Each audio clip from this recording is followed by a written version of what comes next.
I don't think we're going to see a no in the room here with this one, right? So are you ready for the long holiday weekend? How about the feeling driving down to the Port of Galilee, getting ready to board the Block Island ferry, you know? And I have a feeling Kate Walsh might just get on it. So yeah, Kate Walsh is down at the port right now, right near the ferry launch.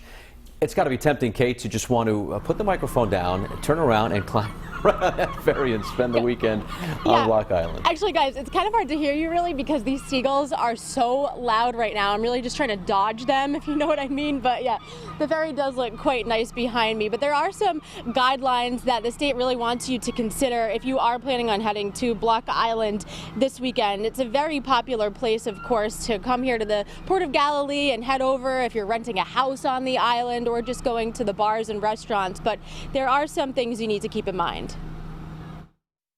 A bon voyage to a summer unlike any other, and with these Labor Day celebrations, a word to the wise from Governor Raimondo. One of the best ways we can celebrate safely over Labor Day, or frankly any time, is to go outside. Go outside. We know it is so clear from all the data, transmission is much lower outdoors. Block Island's natural beauty beckons tourists from around the world, but if you're headed to the block for one final summer getaway, some reminders. In the Ocean State, the limit on crowd gatherings is 15 people or fewer, with a fine for each additional person.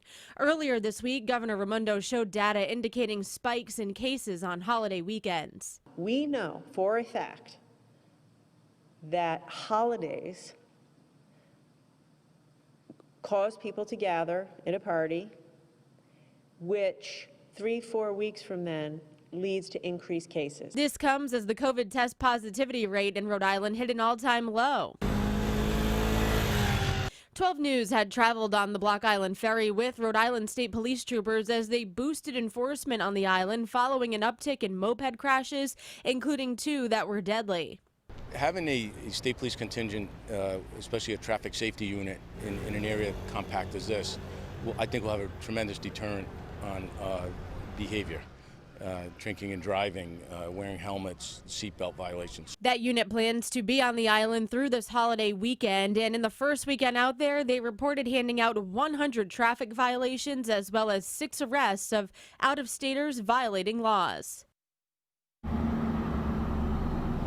Not a soul out here yet this morning. According to the Block Island Ferry's website, the traditional ferry first one leaves here at Point Judith at 8:30 this morning, so we'll likely see people start to come down any minute now as it gets closer to that time. And, you know, throughout the summer we've been talking about ways that the New Shoreham Town Council has tried to keep everyone safe on the block, and the most recent guidance that they've put out is that they want everyone to be trained on how to ride a moped and then wear a wristband showing that they have been trained and know what they're doing while riding around the island. For now, we're live in Narragansett. I'm Kate Walsh, 12 News.